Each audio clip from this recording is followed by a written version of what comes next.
यस्य स्वयं स्वभावाप्ति रभावे कृत्स्नकर्मणः तस्मै संज्ञानरूपाय नमोस्तु परमात्मने। जगल पूज्यपादाचार्य भगवान की जय। योग्योपादान योगेन दृषदः स्वर्णतामता द्रव्यादिस्वादिसम्पत्ता वात्मनोऽप्यात्मतामतां वरं व्रतैः पदं दैवं नाव्रतैर्बत नारकं छाया तपस्थयोर्भेदः प्रतिपालयतोर्महान् यत्र भावः शिवं दत्ते द्यौकीयदूरवर्तिनि यो नयत्याशु गव्यूतिं क्रोशार्धे किं ससीदति ऋषिकजमनातङ्कं दीर्घकालोपलालितं नाकेनाकौकसां सौख्यं नाकेनाकौकसामिव वासनामात्रमेवैतत् सुखं दुःखं च देहिनां तथा युद्वेजयन्ते ते भोगारोगायिवापदी।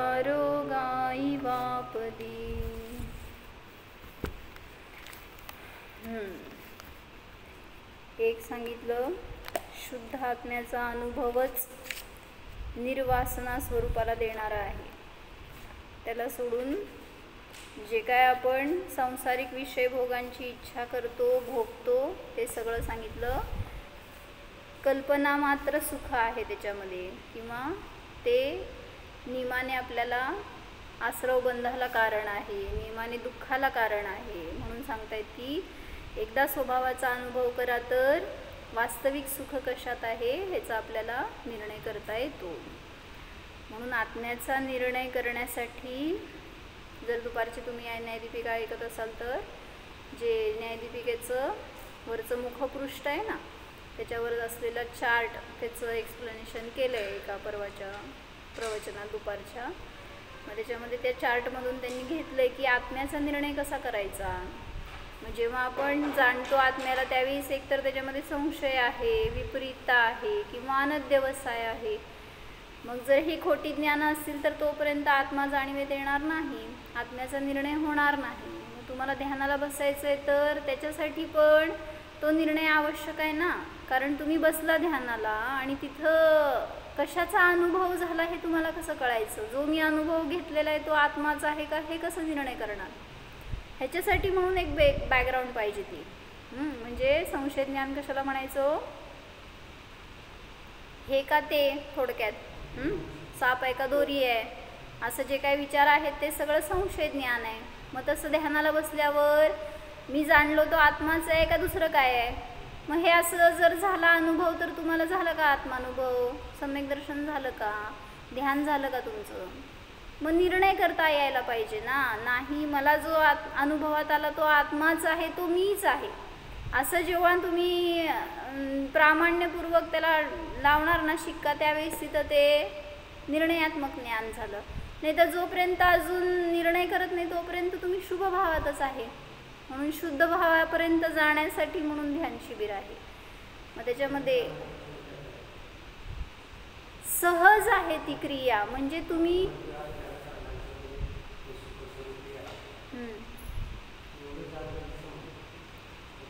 शब्द नाहीत ना। त्यांचा प्रश्न आहे की आत्म्याला जाणायचं म्हणजे काय करायचं, किंवा सुखस्वरूप आहे म्हणजे काय, भावासन काय।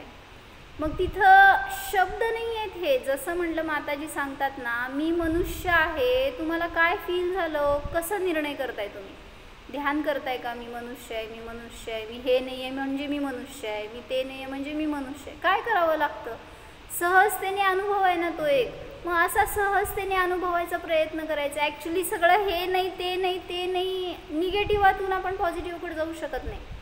आहे याचा निर्णय करा, मी जीव आहे, तर ते सगळं सुटणार आहे एक एक एक एक सहज, म्हणजे त्याला सोडावं लागत नाही। पण त्यासाठी थोडंसं अवलंबन आणि थोडंसं ध्यानाला बसायला पाहिजे, आणि मग त्याच्यातून निर्णय करता येणार आपल्याला। बोला किशोरी का प्रश्न आहे त्यांचा। काय करायचं आत्म्याला जाणायचं, निर्णय करायचं म्हणजे काय करायचं, कसं करायचं.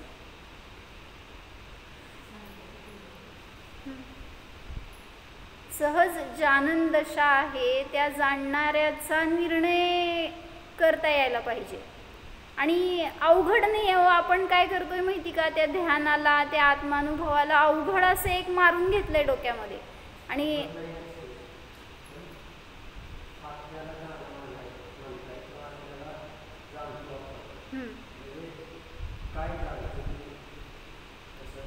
कोण जाणतंय सांगा, जाऊ देत, कोण जाणतंय आत्म्याला.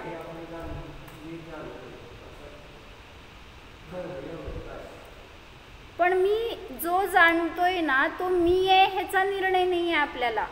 म्हणजे आपण कानावर शब्द आले, आपल्याला वाटतंय हे मी ऐकतोय, पण ऐकणारा तो मी नाही आहे, मी जाणणारा आहे हे पुढं जाऊन त्याला धरायचं आहे. त्या विषयाला आपण त्या इंद्रियांपर्यंत थांबलोय किंवा इंद्रियांचा विषयच ग्रहण केला आणि त्याला आत्मा मानलंय आजपर्यंत. मग म्हणून तर ध्यानाला बसल्यावर काहीतरी प्रकाश बघायचा प्रयत्न करतात, आकार बघायचा प्रयत्न करतात, किंवा काहीतरी एक फील यावं असं काहीतरी, आधांतरी झालोय, काहीतरी झटका बसलाय, असं काहीतरी ह्याच्यातून ते अनुभव करण्याचा निर्णय करतात. पण ते चुकीचं आहे ना. हे सगळे इंद्रियांचेच विषय झाले शेवटी.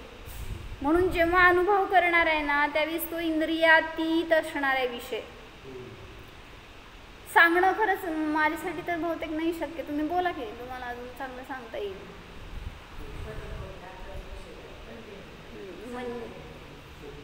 मला पण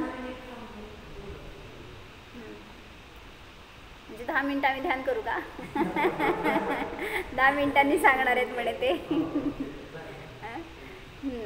तर म्हणजे म्हणायचे एखादा शब्द, जाऊ देत, आपण म्हणलो होतं ना मध्ये काय गोड, हे शब्द आहेत. सांगा गोड म्हणजे काय आहे? अनुभव आहे ना तो. गोड हे शब्द तुम्हाला गोडी नाही देणार आहेत, पुढं जाऊन अनुभवावं लागणार आहे. तर ते फील तुम्ही कसं एक्सप्रेस करू शकणार आहे? मग असंच आहे हो आत्मा पण असं आहे ना, अनुभव गम्य आहे. तुम्ही कितीही सांगायला गेला तरी सुद्धा तो शब्दापर्यंतच थांबणार विषय. त्या पुढं जाऊन तुम्हाला फील करावं लागणार. आणि खूप सोपं आहे, सोपं आहे, सोपं आहे, पण ते एकदा अनुभव घेतला की खूप सोपं आहे.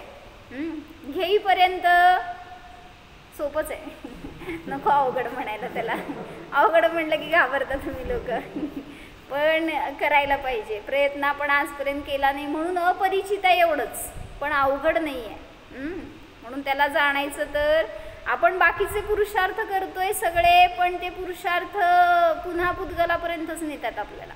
पण त्यापासून भिन्नता जाणण्यासाठी त्या शब्दातला भाव पकडा बस, तर अनुभव होणार. म्हणजे जसं म्हटलं मी शुद्ध आहे, काय अनुभव झाला भैया? काय अनुभव करणार? मी शुद्ध आहे. परत ते शब्दच आहेत, जर जे काही तुम्ही एक्सप्लेन करणार. अनुभव बघा ना, शुद्ध आहे म्हणजे काय आहे नक्की? असं एक प्युअर फॉर्म आहे तो. जसं ते सोनं शुद्ध आहे म्हटल्यावर तुम्हाला काय बघावं लागतं? त्यात मल नाही आहे, त्यात काय बाकी इम्प्युरिटीज नाही आहेत. शुद्धला आहे ते बघा, नाही ते नाही बघायचं आहे. मग तसंच आत्मासुद्धा आहे, कसा आहे? शुद्ध आहे, अनादि अनंत आहे. आहे तो रूप पाहिलं तर नाही त्याकडे बघायची गरज पडत नाही. मग ते बाहेरून जोडून आपण त्याला तोडतोय ते नाही म्हणून. मग तसं नाही करायची गरज. मग आहे त्या रूपाला पहा तर अनुभव सोपा आहे, जाणू शकतो आपण. पण कोणाला काय सांगायचं असलं तर सांगा, मी ऐकायची तयारी आहे माझी. म्हणजे मला पण आत्मा पाहिजे. बोला की. अहो तुम्ही सांगा, मी सांगणार की. असं काय तुम्ही एक शब्द सांगा, मी 2 शब्द सांगते. चला सांगा. अहो ज्ञानीचे शब्द लय प्रभावी असतात. तुम्ही अजून मागं चाललाय.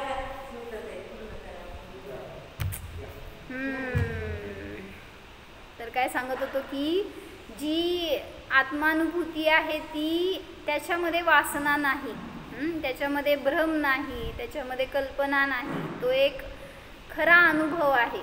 ते एक सत्य ज्ञान आहे, समीचीन ज्ञान आहे. मग ते ज्ञान जिथं प्रकट झालं तिथं बाहेर, म्हणजे त्या ज्ञानामध्ये मग मला ते सांगायचं होतं की संशय म्हणजे काय, विपरीतता म्हणजे काय, आणि अनध्यवसाय म्हणजे काय. संशय म्हणजे काय म्हणले? हे का ते? म्हणजे अनेक कोटी स्पर्शी ज्ञानम संशय असं म्हटलं जातं. म्हणजे अनेक बाजूंना स्पर्श करणारं ज्ञान, हे का ते असं त्याला म्हणलं संशय. एकाचा निर्णय नसणं याला संशय म्हणलं. मग ध्यान करताना आपल्याला तसा संशय नसावा ज्ञानामध्ये. निर्णय करा, एक तर आर नाही तर पार, काय ते मध्ये डावलत राहून मग ध्यान विचलितता येते. मग संशय नाही ज्ञानामध्ये. मग संशय रूप असेल तर ते ज्ञान आपल्याला आत्म्याला दाखवू शकत नाही. त्या ज्ञानाने विपरीतता कुठं चाललाय, तुम्हाला कोणाला काही अडत नाही. विपरीतता म्हणजे काय हो? विपर्य ज्ञान म्हणजे अजित काका, हां, विपर्य ज्ञान कशाला म्हणायचं? कोण आहे न्यायदीपिकेचे शिष्य? साप असेल त्याला दोरी म्हणायचं. हां, मला जरा आचार्यांच्या भाषेत सांगा की सापाला दोरी म्हणायचं ही विपरीतता. व्याख्या सांगा. विरुद्ध द्विकोटी स्पर्शी ज्ञानम असं घेतलंय ना. विरुद्ध द्विकोटी स्पर्शी ज्ञानम, 1 कोटी आहे का? हां, विरुद्ध 1 कोटी स्पर्शी ज्ञानम विपर्यय. म्हणजे विरुद्ध बाजूला जाऊन त्याचाच निर्णय करायचा आहे. ही वस्तू पण ती आहे असं म्हणून त्याचाच निर्णय करायचा, त्याला म्हणलं विपर्यय. संशय म्हणजे हे आहे का ते आहे तर साप, मग साप आहे का दोरी आहे असं ज्ञान संशय. आणि साप असताना दोरीच आहे म्हणलं उलटं, दोरी असताना सापच आहे म्हणलं तर विपर्यय झालं. आणि अनद्यवस आहे म्हणजे काय हो?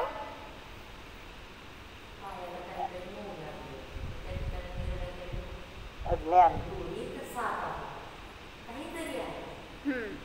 किमिती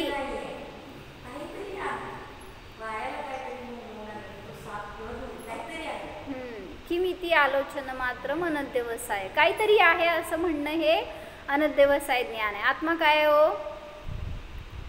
ध्यानाला बसल्यावर काय दिसलं? काहीतरी दिसलं. ह्याला आत्मानुभव नाही म्हणायचं बरं का. म्हणजे हे अनिर्णितच ज्ञान आहे. काहीतरी म्हणजे काय? निर्णय केला तुम्ही त्याच्यामध्ये, न इकडचा निर्णय ना तिकडचा निर्णय. म्हणून म्हणलं आत्मा कोण आहे? जो आहे त्याचं प्रामाण्य करायला पाहिजे. नाहीतर ही तिन्ही ज्ञान अप्रमाण ज्ञान आहे. आणि जोपर्यंत अप्रमाण ज्ञानामध्ये तोपर्यंत सम्यक दर्शनाची प्राप्ती नाही. म्हणून त्या ज्ञानात संशय नसावा. मग त्या मुखपृष्ठावर महाराजांनी ते चित्रावर सगळे घेतले 3-4. संशयवाला जीव काय विचार करतो, विपर्ययवाला काय विचार करतो आणि अनद्यवसायवाला काय विचार करतो. मग आपल्या ज्ञानात ते आहे का हे निर्णय करा. म्हणजे मी संशयात आहे का जेव्हा मी ध्यान करतोय? मग पुढं मला निर्णय झालाय की नाही? मी तर निसंशय आहे. विपरीतता माझ्या ज्ञानातून नष्ट झाली आहे की नाही? मग जेव्हा जाणतो ना स्वतःला त्यावेळेस हे सगळे ज्ञान सहज नष्ट झाले, करावं लागलं नाही. पण फक्त समजून का घ्यायचं की आपण कुठल्या तरी त्या ज्ञानामध्ये थांबलेलो असतो आणि तशा प्रकारचा निर्णय करत असतो. म्हणून ते म्हणजे ध्यान नाही झालं, ह्याचं समजून घेण्यासाठी म्हणून बघायचं आहे. बरं, तर ते ऐका कॅसेट जर दुपारची जमली तर त्याच्यामध्ये खुलासा होईल तुम्हाला अजून. किमिती आलोचन मात्रम, काहीतरी आहे असं म्हणणं ह्याला म्हणायचं अनद्यवसाय. जसं धर्म म्हणजे काय हो? धनशिका की धर्म म्हणजे काय? काहीतरी आहे. धर्म म्हणजे गूढ रहस्य आहे. धर्म म्हणजे गुफामध्ये ठेवलेली काहीतरी वस्तू आहे. मग काहीतरी आहे असं म्हणणं हे झालं अनद्यवसाय. मग आपण सांगितलं की संशय म्हणजे अनेक कोटी स्पर्शी ज्ञानम संशय. न्यायदीपिकेत घेतल्यात ना सगळ्या व्याख्या या. अनेक कोटीला स्पर्श करणारं म्हणजे अनेक पक्षांचा निर्णय करणारं ते ज्ञान, त्याला संशय म्हणलं. विपर्यय म्हणजे विरुद्ध 1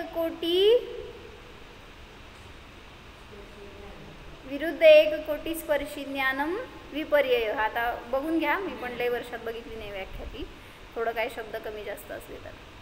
म्हणजे विरुद्ध गोष्टीचा निर्णय करणं जी किती नाही त्याला म्हणलं विपर्यय ज्ञान. आणि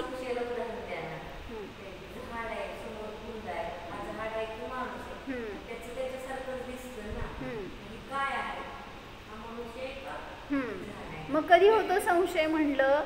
म्हणजे आत्म्याच्या विषयी संशय होतो ना, तर तो का होतो? एखाद्या गोष्टीविषयी संशय कधी होत असतो सांगितलं होतं काका, सांगा. तीन कंडिशन्स सांगितले होते. संशय कधी होतो? नाही. आता झाड आहे का बुंदा आहे ह्याला श्रद्धा काय करायची रे भैया? आत्म्याविषयी ठीक आहे, पण एक सामान्य सांगितलं, संशय कधी उत्पन्न होऊ शकतो? 3 कंडिशन सांगितल्या होत्या. अजित काका माहिती आहे तुम्हाला? संशय कधी होतो? आता जसं बघितलं म्हणताय की झाड दिसतोय, ते झाडाचा बुंदा, पण तुम्हाला संशय झाला की हा मनुष्य आहे का? मग कधी संशय झाला हा? एक तर सांगितलं प्रकाशाची मंदता असताना. जर प्रॉपर प्रकाश नसेल तर तुम्हाला त्या वस्तूचा निर्णय करता येत नाही, म्हणून प्रकाशाची मंदता. दुसरं सांगितलं इंद्रियांची शिथिलता. तुमची इंद्रिय निर्णय करण्यासाठी सक्षम नाही आहे, त्यावेळेस तिथं त्या विषयाचा संशय होतो. आणि आता ह्या बाह्य विषयांबद्दलच्या संशयाचं चाललंय बरं का, तेच आपण परत आत्म्याविषयी पण भेटू. आणि तिसरं काय सांगितलं? सामान्याचा निर्णय असतो, पण विशेषाविषयी अज्ञान असतं. विशेषाचा निर्णय जिथं नसतो तिथं संशय होतो असतो, पण विशेषाविषयी जिथं अजून निर्णय नाही, अज्ञान आहे, त्याला म्हणायचं तिथं संशय होतो. म्हणजे काय म्हणायचंय की बुंदा आहे का मनुष्य आहे, त्यांचं फिगर सेम आहे, त्यामुळं सामान्य असं त्याचा आकार असतो. साप आहे का दोरी आहे असं म्हटलं ना, तर त्या दोघांचं स्वरूप सामान्य तर समान आहे, त्यामुळं सामान्याचं ज्ञान झालंय, पण विशेषाविषयी अज्ञान आहे, म्हणून तिथं त्याला संशय होतो. म्हणजे हे 3 कंडिशन सांगितलेत त्यांनी न्यायदीपिकेमध्ये, त्यावेळीसच संशय होतो, इतर ज्ञानामध्ये नाही होत. मग आता आपण ध्यान करायला बसलो, तिथं का संशय झाला? मी जाणलेला आत्मा आहे का परद्रव्य आहे का शरीर आहे? प्रकाशाची आवश्यकता नाही आहे तिथं. आता हे सगळं इंद्रिय विषयांबद्दल दाखवलंय. मग तसंच सांगितलं आपल्या काहीतरी आपण इंद्रियांच्या द्वारे जाण्याचा प्रयत्न करतोय, त्यामुळे तिथं हे संशय, विपरीतता किंवा अनध्यवसाय रूप ज्ञान होतात, म्हणून तिथं ज्ञानाचा निर्णय होत नाही, आत्म्याचा निर्णय होत नाही. विरुद्ध अनेक कोटी स्पर्शी ज्ञानम संशय बघितलाय का तुम्ही? आणि विपरीत एक कोटी निश्चय. बरं बरं, चुकलं आहे माझं, करून घ्या करेक्शन. काय म्हणले लिहिलं असलं तर? विरुद्ध अनेक कोटी स्पर्शी ज्ञानम संशय आणि विपरीत एक कोटी निश्चय विपर्यय. हां, ते जरासं गुरुजी फेरे नाही, लय दिवसामध्ये त्याच्यावर काय फेरी मारली नाही. बरं, कशासाठी बघत होतो हे? तर आत्म्याचा अनुभव घ्यायचा असेल आपल्याला तर स्वतःला प्रयत्न करावा लागणार. बाहेरचा माणूस तुम्हाला काही मदत, काय म्हणायचं, तुम्हाला किती मदत करणार सांगा की? जसं आपल्याला परिचित आहे, गोडी मला तुला सांगायची आहे, जाणवून द्यायची, मी किती प्रयत्न करणार? कसं? माझे प्रयत्न किती तुम्हाला उपयोगी पडणार?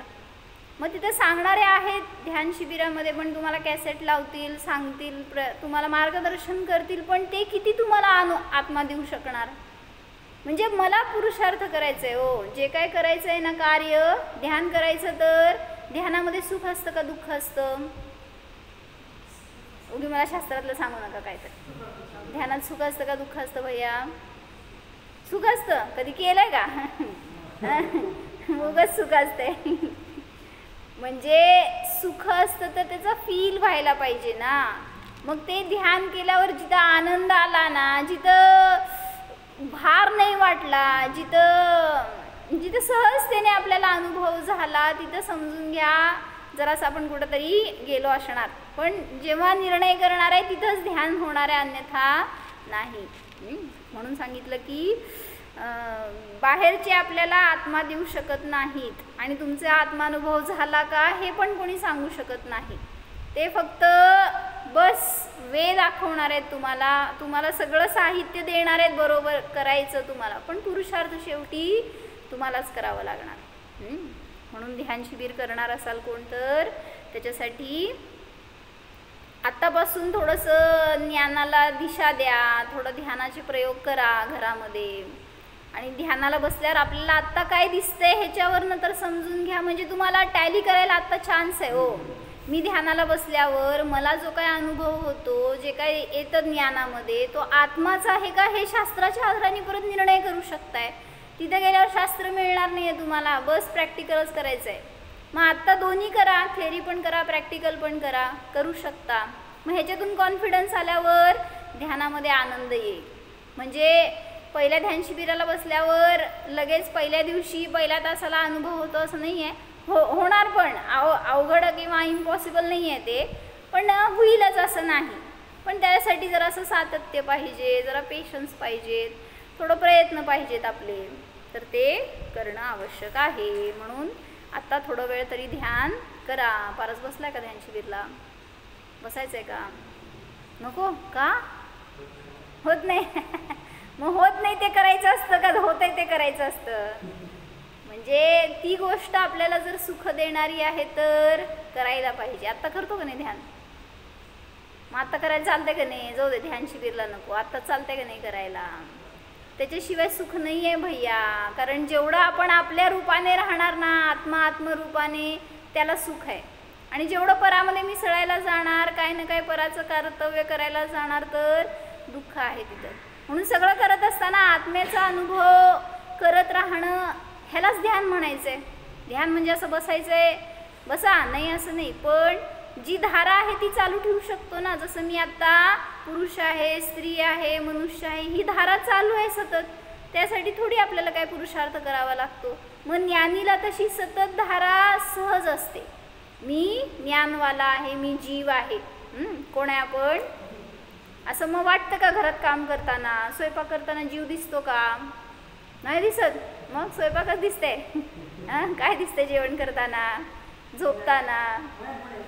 मनात म्हणायचं नाही, फील, अनुभव करायचा तसा. मी आहे, कुठं मी काय करतोय, करू शकतो का? मग करू शकत असला तर गव्हाची भाकरी करून दाखवा बघू. नाही का? मग तुम्ही करणार आहे, रोटली कोण करते? मीच करते. मग करतो हे भाव आहेत ना, हे चुकीचं आहे. ते त्याच्या योग्यतेने होणार आहे. मग जिथं संसार करायला जातो तिथे दुःख आहे, आणि संसार होतोय त्याच्या योग्यतेने होतोय हे जाणतो तिथं सुख आहे. मग मी जाणतोय ना सगळं कार्य चालू आहे. तर मग माताजींनी तेवढंच सांगितलं शिबिरात. काय सांगितलं? म्हणजे जे आलेले नवीन लोक होते ना, सगळ्यांनी जाताना तेवढंच लिहिलंय. अनुभव वाचला असेल तुम्ही तर. काय माताजींचे एवढे शब्द म्हणले, आम्ही बरोबर शिदोरी घेऊन चाललोय. चालताना चालणारा नाही जाणणार आहे, खाताना खाणारा नाही जाणणार आहे. इतकं भाव आहे त्याच्यामध्ये ना, ज्याला अनुभवायला येतं त्याला असं ते शब्द नाही, ते तो अनुभव येतो चालत असताना सुद्धा. म्हणून मला सांगत असताना त्या दिवशी सुद्धा ॲक्च्युली असं वाटायला तर की सांगतोय कुठं आपण, जाणतोय. जाणलं का आता तुम्ही? ऐकताय का जाणताय? ऐकणारा नाही, जाणणारा आहे. कारण ज्ञान जाणायचं कार्य करते, दुसरं काय करत नाही. मग सगळीकडे तेवढा अनुभव करा. ध्यान शिबिरामध्ये बसताय, उठताय, झोपताय, खाताय, जाणतोय. फक्त जाणतोय तो मी आहे. मग तो आत्मा आहे, त्यालाच पकडायचा आहे ना ध्यानामध्ये. कोणाला पकडायचं? दुसऱ्याला. मग तो आत्मा आपल्याला दिसला तर ध्यान शिबिर सक्सेसफुल. म्हणजे दीक्षा पण होती बरं का. अशी असं वैराग्य होतं एकेकाला की 2 जीव तर आहेत तिथं रँकिंगवर. चालतंय, चांगली गोष्ट आहे. वैराग्य वाढवायचं. त्याच्याशिवाय म्हणले ना काय, शास्त्र तात्पर्य आणि सूत्र तात्पर्य काय असतं? वीतरागता. मग वीतरागता प्रगट झाली आपल्याला तर त्याच्याशिवाय दुसरं काय पाहिजे? म्हणून हे खुणगाट बांधून जावा, नाही तर घरातून जाताना सांगून जावा, वैराग्य झालं, वाटलं तर तिकडंच दीक्षा घेणार आहे 11व्या दिवशी. चला, काय सांगायचं होतं? 6वं श्लोक चाललं होतं आपलं. काय सांगायचं का ना तिथं? असं आता 10 मिनटं म्हटलं, अर्धा तास संपला आमचा.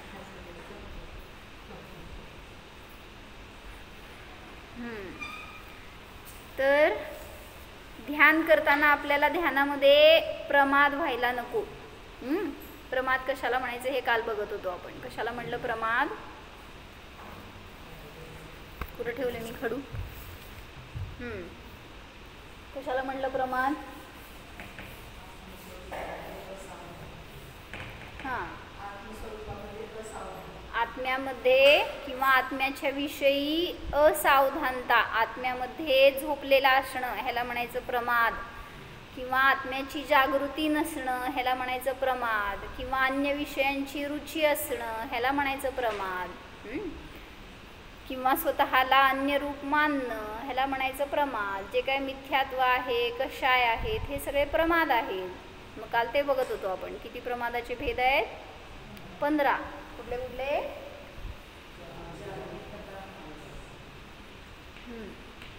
4 विकथा.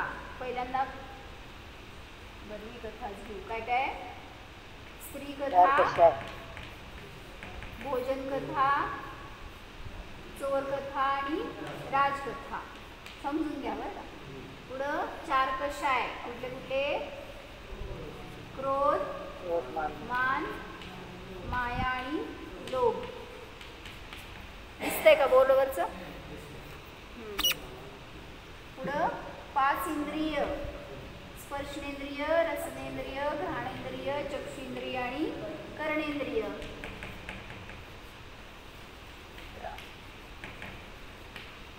पुढं 1 निद्रा आणि 1 स्नेह.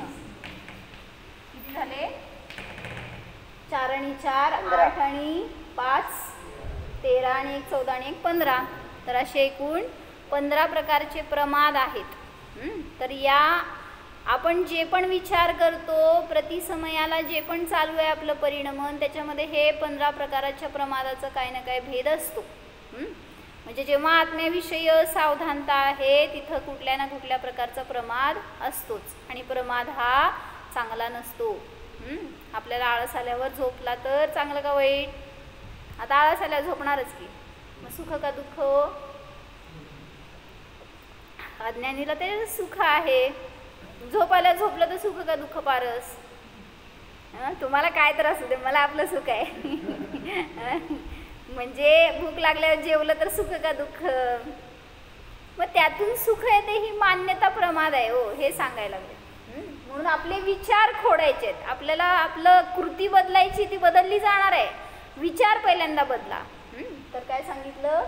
सांगा चला. काल सांगितले होते 15 प्रमादाचे 80 भंग काढायचे होते. हां, सोपं आहे का? अवघड नाही. सांग.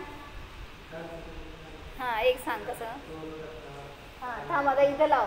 स्त्री कथा आलापी, क्रोधी, स्पर्शनेंद्रिय वशंगत, निद्रालू, स्नेहवान. असं काय केलं? एक भंग तयार केला बरं का. कसं? स्त्री कथा आलापी, क्रोधी, स्पर्शनेंद्रिय वशंगत, निद्रालू, स्नेहवान. असं घेऊन जर एक भंग तयार केला, म्हणजे काय म्हणायचंय थोडक्यात? जेव्हा तुम्ही तो विचार केला ना, त्याच्यामध्ये हा भंग तयार झाला. उदाहरण सांगा, काय केल्यावर झाला असं? समजा नवऱ्यानी बायकोला थप्पड मारली. विशाल भैया, एका नवऱ्यानी हो. माझी हिंमतच नाही म्हणणार. एका नवऱ्यानी बायकोला थप्पड मारली, काहीतरी राग आला होता. कुठला प्रमाद झाला? स्त्री कथा आलापी, क्रोध कषायी, स्पर्शनेंद्रिय वशंगत, निद्रालू आणि स्नेहवान. एखादा विचार, क्रियाच असं नाही, एखादा विचार जरी आहे तरी त्याच्यामध्ये हे प्रमाद येतात. दुसरं सांगा उदाहरण. हां, आता दुसरा भंग काढायचा असेल तर हा अक्ष म्हणायचा. ह्याला जे फिरवतो ना आपण असं इकडं तिकडं, ह्याला अक्ष म्हणलं जातं कर्णानुयोगाच्या भाषेमध्ये. हा अक्ष, ह्याचा कॉन्स्टंट ठेवा, ह्याचा हा कॉन्स्टंट ठेवा. आता ह्याला फिरवा. स्त्री कथा आलापी, क्रोधी, रसनेंद्रिय वशंगत, निद्रालू, स्नेहवान.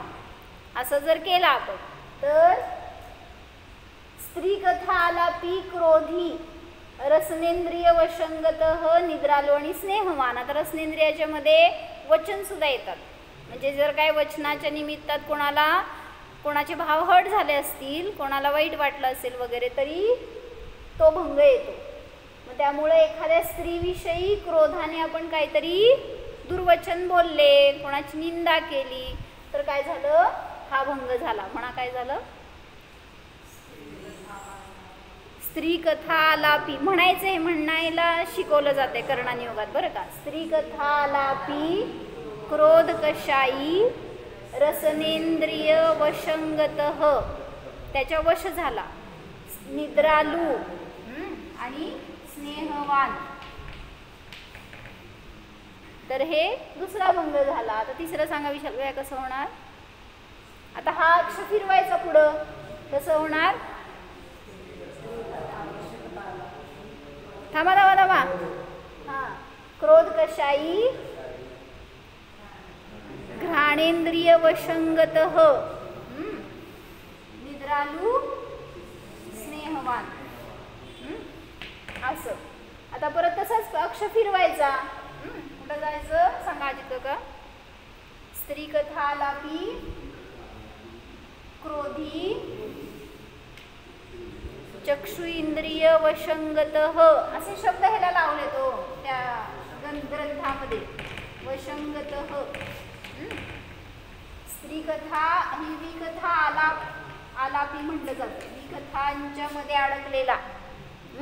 तर स्त्री कथा आलापी क्रोध कशाई चक्षु इंद्रिय वशंगतः निद्रालू स्नेहवान, आणि पुढं फिरवल्यावर भंग असा लावायचा.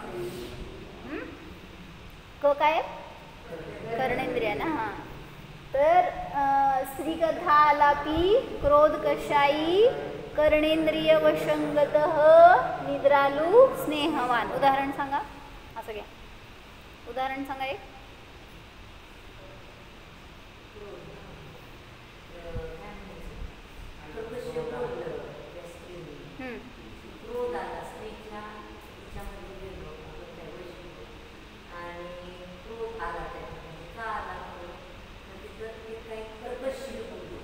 मग ते इथे येईल की रसनेंद्रिय वचनाच्या मध्ये. हा, बोलणारीच्या अपेक्षेने रसनेंद्रिय घ्यायचं. जी ऐकायला बसली ना समोर, ऐकणारे लय असतात बायका, आणि मग त्या बायकांचे जे कशाय झाले त्याच्या निमित्त त्याच्यात जे इन्व्हॉल्व झाले त्यांना पण प्रमादच आहे. म्हणून दोन बायका बोलत असताना त्याच्यामध्ये जायचं नाही किंवा कानावर हात ठेवून जायचं, कारण ते दोघं बोलणार तर कोणतर तिसऱ्याला घेऊन टार्गेटमध्ये केलेलं असतं आणि त्याला म्हणजे त्याच्याविषयी विकथा चालू असतात. हां, पुरुष पण म्हणतो का. तर सांगायचं आहे की असं या प्रकाराने एका अक्षाला धरून हे सगळे भंग झाले. आता हे अक्ष संपला, हे भंग संपले ह्याचे. आता याला फिरवा, या अक्षाला. हे काय आहे, भोजन कथा. आता भोजन कथा आलापीशी हे सगळे भंग फिरव. नाही ऍक्च्युली तर राहिलं की हे अक्ष फिरवायचे. बरं, पहिला हे करून घेऊ, म्हणजे समजलं की स्त्री कथा म्हणजे तुम्हाला. स्त्री कथा म्हणजे स्त्रीचीच कथा नसते बरं का. सगळेच जे काय आलं ना शरीराविषयी, जे काय तुम्ही चर्चा करणार किंवा अनेक खूप मोठ्या स्त्री कथा आला, कथेचं पोट लय मोठं आहे, त्याच्यामध्ये भरपूर गोष्टी गर्भित होतात. सुंदरतेचं वर्णन म्हणा, एखाद्याची निंदा म्हणा, मग ते एखाद्याला चांगलं म्हणलं दुसऱ्याला निंदा केलं तरी पण ते स्त्री कथाच झाली. एखाद्याचं वाईट चिंतन करणं ही पण स्त्री कथा झाली. असं थोडंफार त्याच्यामध्ये ईर्ष्या केली तरी स्त्री कथा झाली असं. आता भोजन कथा घेतली, फिरवा. भोजन कथा आलापी क्रोध कशाई स्पर्शनेंद्रिय रसन वशंगतः निद्रालू स्नेहवान. उदाहरण सांगा. सांगा विशाल भैया. भोजन कथा आलापी क्रोधी. काय बनवलं होतं आज भाभींनी?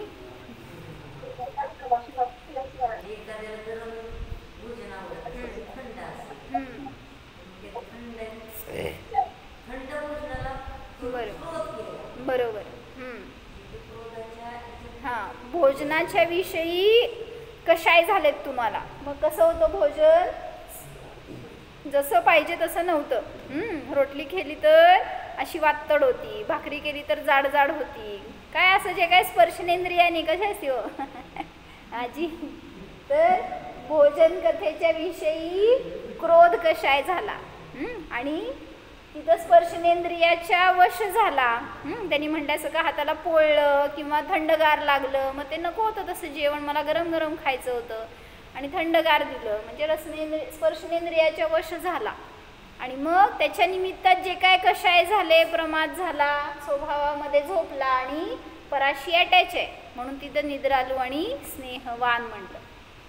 कळलंय. मग भोजन कथेमध्ये सुद्धा अनेक प्रकार आहेत. सांगा मान कशाई केला तर भोजन कथा लापी मान कशाई, समजा इतर स्नेंद्रिय वशंगत निद्रालू स्नेहवान. उदाहरण सांगा. सांग.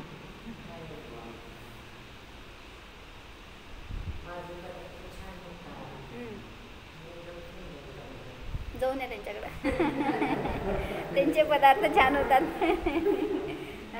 म्हणजे भोजन कथेविषयी कोणाला तरी अभिमान झाला, माझ्यासारखं कोणाला येत नाही, किंवा त्यांनी करतात चांगलं पण काय झालं, त्यांनी सांगितलंय का बघ, त्यांनी जिथं किंतु आला ना समजून घ्या मागचं वाक्य व्यर्थ आहे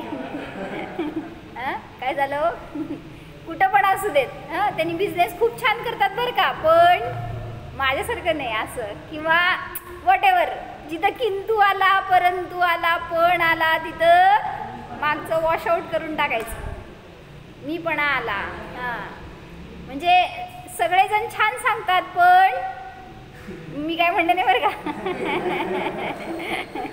म्हणजे असं समजून घ्या की भोजन कथेच्या विषयी आता अनेक जण असं सोहळ्यामध्ये काय काय बनवतात ना जेव्हा, तर आम्ही आपला टेस्टरच असतो तिथे, दुसरं काय आम्ही करणारे तर नाही आहे, पण आम्ही टेस्ट केल्यावर म्हणतो एखाद्या गावात एखाद्यांच्याकडनं चांगलं आयटम काय झालेलं असलं तर असं त्यांनी फार छान केलं होतं तिथं, मग ते लगेच समोरच्या बाईचा इगो डिस्टर्ब झालेला असतो, ती म्हणते ते ना मला पण येते की म्हणजे काय झालं, कुठलं प्रमाद झालं सांगा चला जेव्हा त्या स्त्रीनी म्हणलं की ते काय मला पण येतंय, सोपं आहे, मी पण करू शकतो, मला आलाप सांगायचं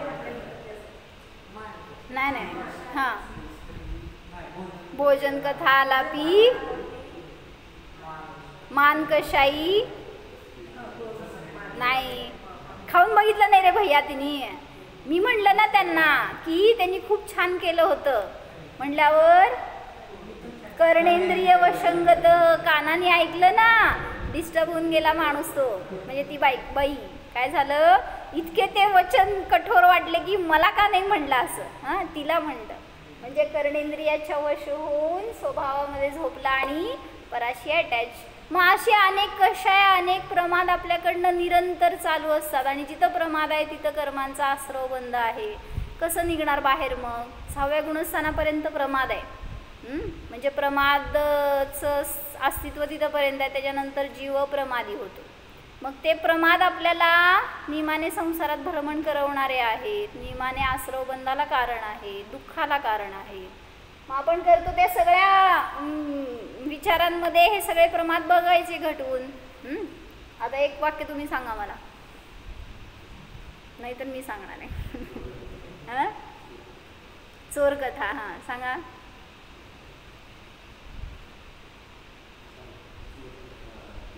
काय एक उदाहरण सांगा की पहिला कसं लावायचंय, मग ते आपण कुठल्या कशामध्ये घालायचं ते बघू. समजा विशाल भाईंच्या दुकानामध्ये भरपूर गिऱ्हाईक झालं होतं आज, थांबा चोर आणले नाही अजून मध्ये मी आणि इन्कम टॅक्सवाले आले हो, आणि त्यांनी काय केलं माहिती का, ते चोर कप्प्यात पैसे ठेवले होते कुठंतरी, काय झालं सांगा, आपणच चोरी केली ना तिथं, आपलेच पैसे लपवले म्हणजे चोरीच झाली ती पण. लावा. माया कशाई, लपवण्याचे भाव झाले म्हणजे माया कशाई आहे.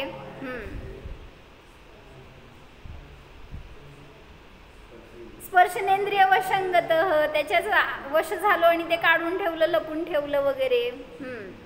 बाकीचे इंद्रिय वापरत नाही ना पैसे वगैरे मोजताना, रसनेंद्रिय, घ्राणेंद्रिय, चक्षुइंद्रिय असते की. बरं. हां. निद्रा म्हणजे स्वभावाविषयी अजागरूकता, त्याला निद्रा म्हणायचं. निद्रा म्हणजे झोपणं असं नाही आहे. तिथं स्वभावाचं भान राहिलं का जेव्हा चोर कथा करतोय, त्यामुळं स्वभावात झोपला म्हणून निद्रालू. आणि स्नेहवान म्हणजे त्या धनाशी अटॅच आहे म्हणून स्नेहवान. आणि राजकथा सांगा एक आता.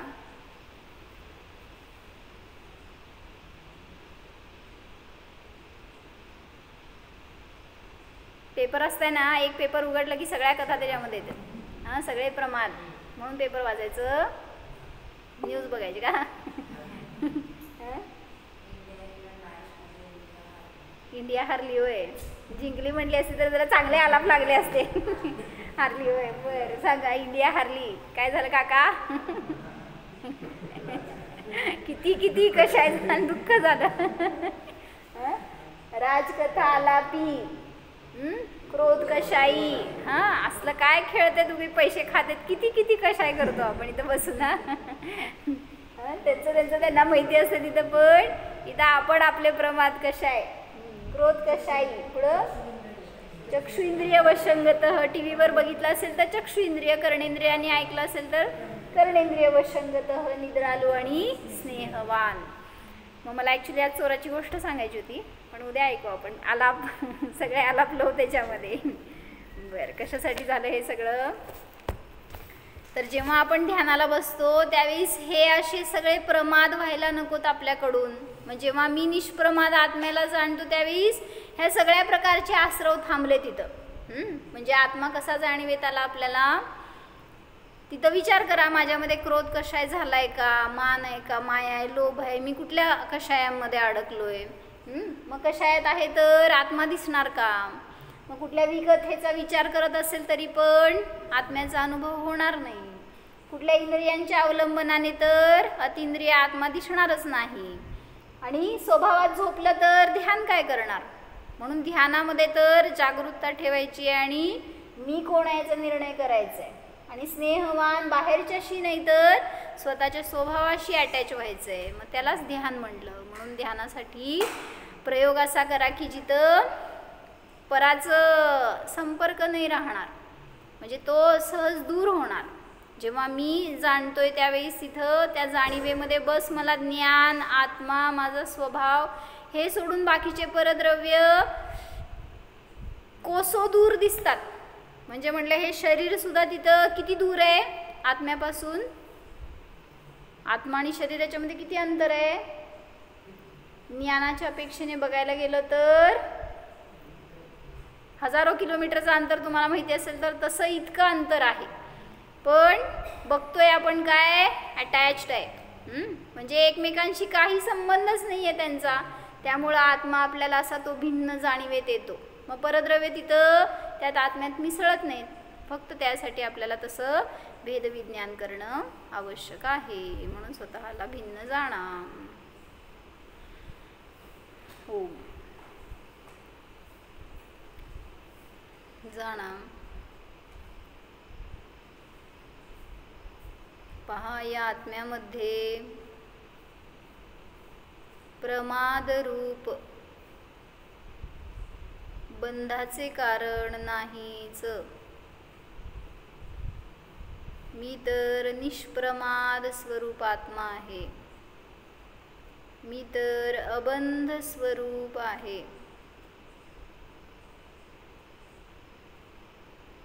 माझ्यामध्ये विकथा नाहीत, कषाय नाहीत, इंद्रिया नाहीत, परद्रव्य नाहीतच. मी एक स्वतंत्र जीव आहे. अनुभवा.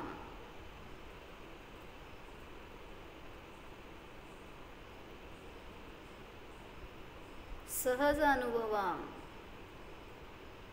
मी आहेच.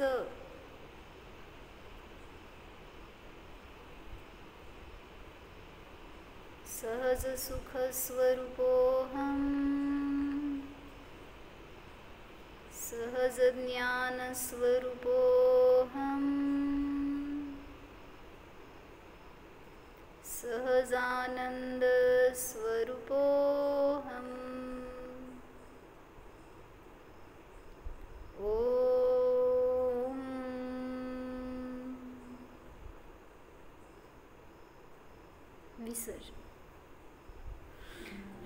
नमो हरी